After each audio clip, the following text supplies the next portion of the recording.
Selamat datang kembali di Pendongeng Tidur. Malam ini, kamu tidak perlu kemana-mana. Cukup ada di sini, di tempat paling tenang yang bisa kamu temukan. Sekarang, silahkan atur posisi tidurmu senyaman mungkin. Biarkan tubuhmu benar-benar beristirahat. Tarik nafas pelan, tahan sebentar, lalu hembuskan perlahan. Sekali lagi, tarik nafas dan lepaskan. Malam ini, aku akan membawakanmu sebuah kisah panjang yang akan mengalir pelan, menemanimu hingga matamu terasa berat dan duniamu beralih menjadi mimpi. Ini adalah kisah tentang Arlan dan seorang wanita yang ia panggil ibu. Sosok yang menjadi jangkar bagi hidupnya yang penuh badai. Sekarang, kita mulai perlahan. Cerita kita bermula di sebuah rumah kecil dengan atap seng yang selalu berbunyi nyaring jika hujan tiba. Arlan kecil selalu terbangun oleh suara yang sama setiap hari, sekitar pukul 4 pagi.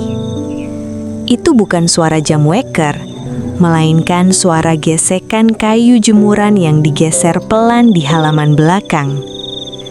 Arlan sering mengintip dari balik kelambu kamarnya. Di sana, di bawah temaram lampu bohlam kuning, ia melihat siluet ibunya. Ibunya selalu mengenakan daster batik yang warnanya sudah memudar karena terlalu sering dicuci. Namun, aroma dari pakaian itu adalah campuran antara wangi sabun batangan dan embun pagi. Ibu tidak pernah melakukan gerakan yang terburu-buru. Tangannya yang cekatan namun lembut memeras pakaian satu persatu. Arlan sering memperhatikan bagaimana air menetes dari ujung jari ibunya, jatuh ke tanah dengan irama yang tenang. Baginya, itu adalah musik pembuka hari. Suatu kali, Arlan mendekat. "Ibu, kenapa bangun pagi sekali? Dunia masih gelap." Ibu menoleh, memberikan senyum yang seolah-olah bisa menghalau rasa dingin. "Ibu ingin mencuri waktu dari matahari, Lan. Kalau ibu bangun lebih dulu, ibu bisa menyiapkan semua kebahagiaanmu sebelum kamu membukakan mata." Dapur adalah pusat gravitasi di rumah mereka. Meja makannya hanya terbuat dari kayu pinus yang permukaannya sudah tidak rata. Tapi di sanalah Arlan belajar tentang arti cukup. Arlan teringat suatu hari saat ia sangat menginginkan sebuah mainan mahal yang dimiliki teman sekolahnya. Ia pulang dengan wajah ditekuk, menolak makan siang. Ibu tidak marah, tidak pula menceramahi tentang kemiskinan mereka.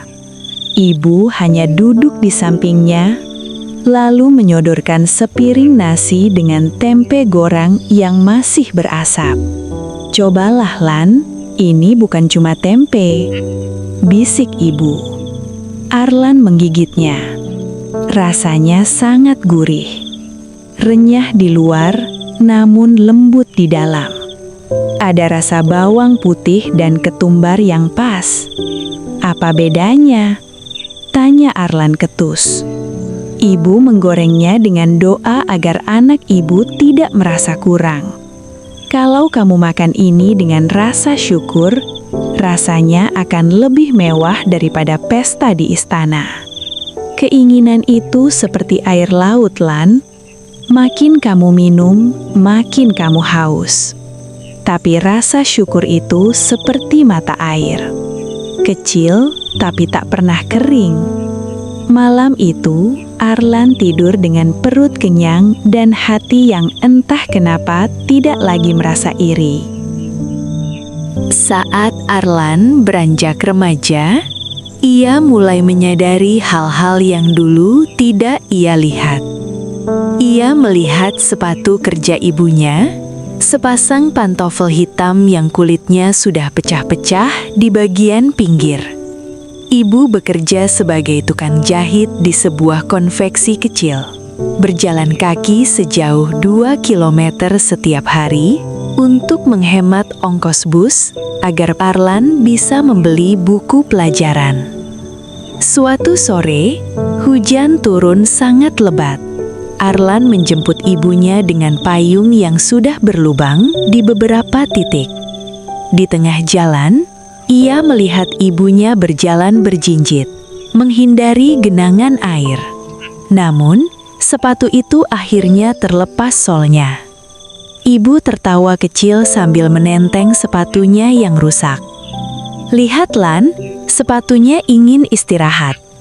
Arlan merasa matanya panas. "Ibu, kenapa tidak beli yang baru? Arlan bisa berhenti les sebentar untuk uang sepatunya." Ibu berhenti melangkah. Di bawah guyuran hujan, ia memegang bahu Arlan.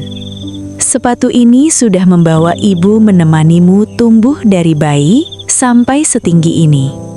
Dia sudah cukup berjasa. Tapi kamu, pendidikanmu adalah sayapmu. Ibu tidak butuh sepatu baru untuk terbang. Ibu cuma butuh melihatmu terbang tinggi."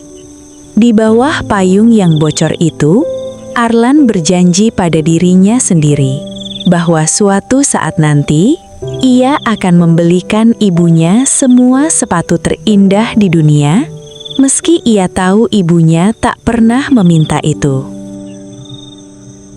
Waktu berlalu seperti air yang mengalir di sungai belakang rumah mereka.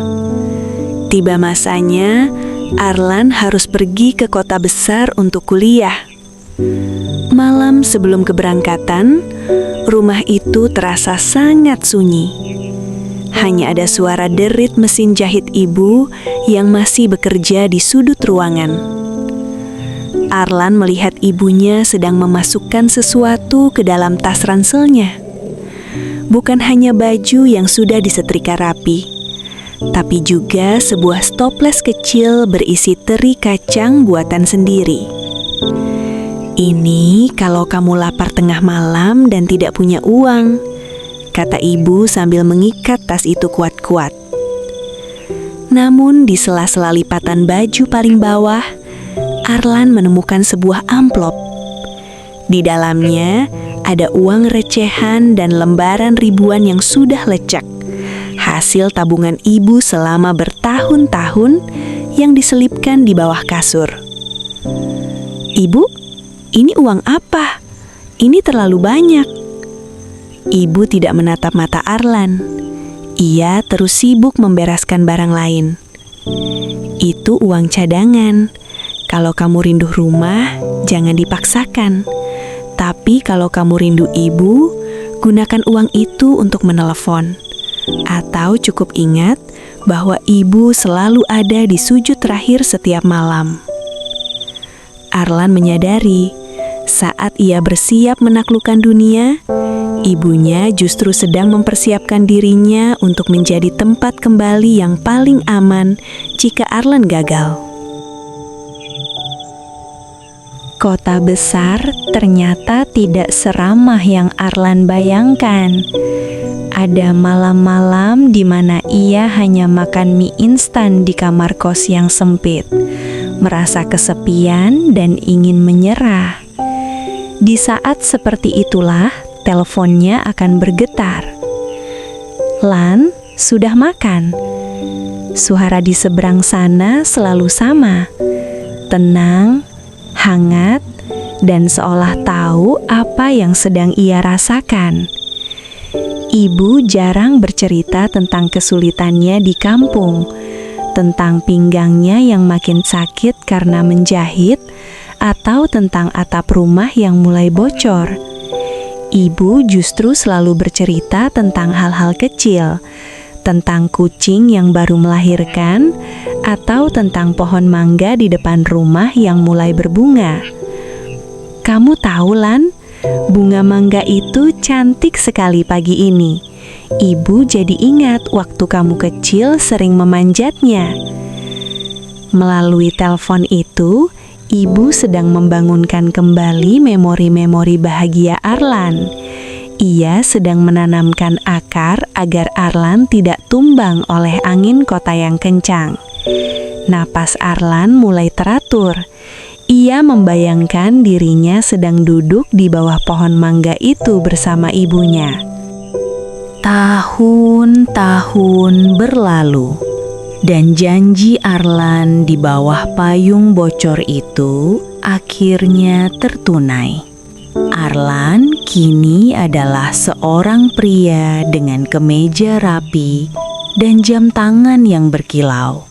Ia memiliki rumah besar di kota, dengan lantai marmer yang dingin dan lampu kristal yang megah.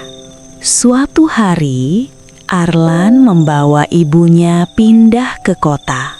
Ia membelikan ibunya puluhan pasang sepatu mahal. Sepatu kulit yang sangat lembut, hak tinggi yang elegan, hingga sepatu olahraga paling empuk. Ibu, pilih yang mana saja yang ibu suka. Sekarang ibu tidak perlu lagi berjalan berjinjit menghindari genangan, ujar Arlan bangga. Namun, ibu hanya tersenyum sambil mengelus permukaan sepatu-sepatu itu. Ia tidak memakainya. Sebaliknya, Arlan sering mendapati ibunya duduk di balkon rumah megahnya, tetap mengenakan sandal jepit karetnya yang sudah tipis, sambil menatap langit kota yang tertutup polusi. Lan, panggil ibu suatu malam. Rumah ini bagus sekali, tapi di sini ibu tidak bisa mendengar suara hujan di atas atap seng seperti dulu. Di sini, suara hujan terdengar jauh sekali, seperti sedang berbisik di luar tembok yang tebal. Arlan tertegun. Ia baru menyadari bahwa kemewahan yang ia berikan mungkin adalah impiannya, tapi bukan impian ibunya. Impian ibunya hanyalah melihat Arlan bahagia, bukan tentang seberapa mahal lantai yang ia pijak. Suatu sore, Arlan pulang lebih awal dan mendapati ibunya sedang berada di dapur rumahnya yang canggih. Ibu tidak sedang memasak dengan kompor listrik itu. Ia hanya sedang duduk di meja makan marmer, memegang sebuah foto tua. Itu adalah foto Arlan saat wisuda. "Ibu sedang apa?" tanya Arlan pelan. "Ibu sedang menghitung waktu, Lan. Dulu, ibu merasa waktu itu lambat sekali saat menunggu kamu pulang sekolah.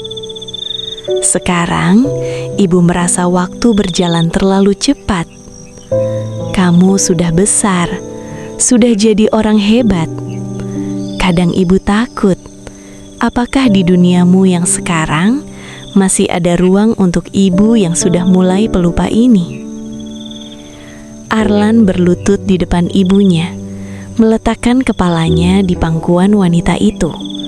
Posisi yang sama seperti 20 tahun yang lalu. Bau daster ibu masih sama, meski kini mereknya berbeda.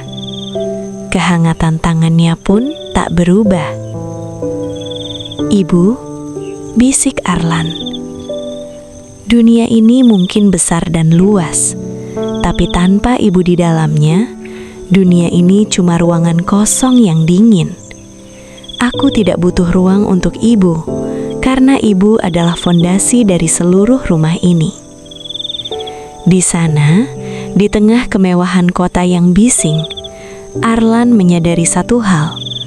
Kesuksesannya bukan terletak pada angka di rekening bank, melainkan pada kemampuannya untuk tetap bisa meletakkan kepala di pangkuan ibunya dan merasa bahwa segalanya baik-baik saja. Mata Arlan mulai terasa berat, namun hatinya terasa sangat penuh.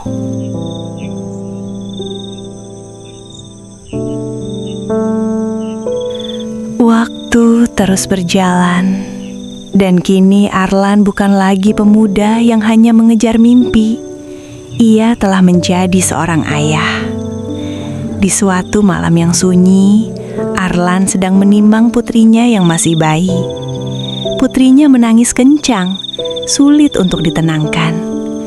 Arlan merasa lelah dan hampir kehilangan kesabaran. Namun tiba-tiba, dari arah pintu, muncul sosok ibu.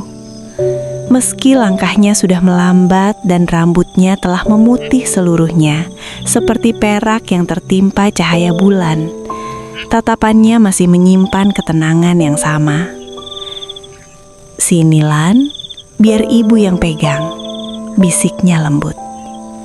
Begitu bayi itu berpindah ke pelukan ibu, keajaiban terjadi. Hanya dengan beberapa ayunan lembut dan gumaman nada tanpa lirik, sebuah melodi yang dulu juga sering didengar Arlan, tangis bayi itu mereda. Arlan terpaku melihat pemandangan itu. Ia menyadari bahwa ada sebuah ilmu yang tidak pernah diajarkan di sekolah manapun. Ilmu kesabaran ibu. "Ibu tidak pernah capek ya?" tanya Arlan pelan. Ibu menatap cucunya dengan penuh kasih. "Capek itu ada di badan, Lan, tapi cinta itu ada di jiwa. Badan bisa tua dan pegal, tapi kalau kamu mencintai seseorang lebih dari dirimu sendiri, jiwamu akan selalu punya cadangan kekuatan yang baru."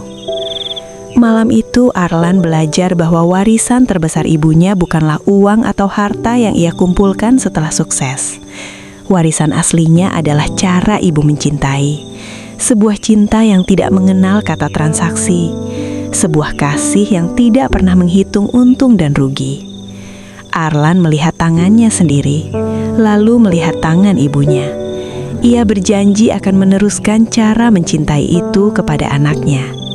Ia ingin anaknya tumbuh dengan perasaan yang sama seperti yang Arlan rasakan. Bahwa di dunia yang bising ini, selalu ada satu hati yang menjadi rumah paling teduh. Suasana di kamar Arlan semakin sunyi. Hanya terdengar suara napas teratur ibu dan bayinya. Arlan menyadari bahwa peran ibu tidak pernah berakhir. Ia hanya berubah bentuk menjadi doa yang abadi. Tahun-tahun kembali bergulir, dan kini ibu sudah tidak banyak lagi beraktivitas di dapur. Ia lebih banyak menghabiskan waktunya duduk di kursi kayu di beranda belakang rumah Arlan, menatap taman kecil yang penuh dengan bunga krisan putih kesukaannya. Arlan, yang kini rambutnya mulai diselingi uban, sering datang membawakan secangkir teh hangat. Ia duduk di lantai, di samping kursi goyang ibunya. "Ibu sedang melamunkan apa?" tanya Arlan sambil memegang tangan ibunya yang kini terasa sangat ringan, seperti kelopak bunga yang sudah kering. Ibu menoleh pelan, matanya sedikit berkaca-kaca namun tetap teduh. "Ibu tidak melamun, Lan. Ibu sedang bersyukur. Ibu sedang melihat semua doa ibu yang dulu ibu titipkan di langit, sekarang satu persatu sudah turun dan tumbuh di halaman rumahmu." Ibu menunjuk ke arah putri Arlan yang sedang tertawa sambil mengejar kupu-kupu. "Lihat anakmu itu. Tawanya adalah jawaban dari sujud-sujud malam ibu puluhan tahun yang lalu. Ibu sudah cukup, Lan. Ibu sudah melihat semua yang ingin ibu lihat." Di saat itu, Arlan menyadari sebuah kebenaran yang menyayat sekaligus indah. Seorang ibu menghabiskan seluruh hidupnya untuk mempersiapkan anaknya agar bisa hidup tanpa dirinya. segala didikan, segala teguran, dan segala pengorbanannya adalah untuk membentuk sebuah kekuatan di dalam diri Arlan, agar kelak saat ibu benar-benar pergi, Arlan tidak akan tersesat. Suatu malam, Arlan menemukan ibunya sedang melipat sajadah dengan sangat rapi. Lebih rapi dari biasanya. Ibu kemudian memanggil Arlan dan memintanya duduk mendekat. "Lan," suara ibu kini hanya berupa bisikan halus, namun terdengar sangat jelas di telinga Arlan. "Nanti, kalau suatu saat ibu sudah tidak ada di kursi beranda itu lagi, jangan cari ibu di sana." Arlan terdiam. Tenggorokannya terasa tercekak. Carilah ibu di dalam setiap kebaikan yang kamu lakukan. Kalau kamu menolong orang, itu adalah tangan ibu yang bergerak melalui tanganmu. Kalau kamu sabar menghadapi anak-anakmu, itu adalah suara ibu yang berbisik di hatimu. Ibu tidak pergi, Lan. Ibu hanya berpindah dari sosok yang kamu lihat menjadi bagian dari setiap napas yang kamu hirup. Ibu kemudian merogoh saku dasternya dan mengeluarkan sebuah benda kecil. Itu adalah cincin perak murah yang dulu Arlan belikan dari upeti pertamanya saat bekerja sampingan di masa kuliah. Cincin yang warnanya sudah kusam, namun ibu memakainya hingga akhir. "Ini harta paling mewah yang pernah ibu punya," kata ibu sambil tersenyum. "Bukan karena harganya, tapi karena ini adalah bukti bahwa anak ibu sudah bisa menyayangi orang lain lebih dari dirinya sendiri." Malam pun mencapai puncaknya. Kesunyian kini terasa seperti pelukan yang damai. Arlan merebahkan kepalanya di lutut ibunya untuk terakhir kalinya dalam cerita ini. Ia bisa merasakan jemari ibunya yang lemah bergerak pelan di rambutnya, seperti belayan angin malam yang lembut. Arlan menutup matanya. Ia tidak lagi takut akan kehilangan. Ia menyadari bahwa cinta seorang ibu adalah satu-satunya hal di dunia ini yang tidak bisa dihancurkan oleh waktu, bahkan oleh kematian sekalipun. Cinta itu telah menjadi bagian dari sel-sel tubuhnya. Cinta itu telah menjadi cara Arlan berpikir, cara Arlan mencintai istrinya, dan cara Arlan membesarkan anak-anaknya. Ibu adalah cahaya yang telah masuk ke dalam dirinya, dan selama Arlan masih hidup, ibu tidak akan pernah benar-benar padam.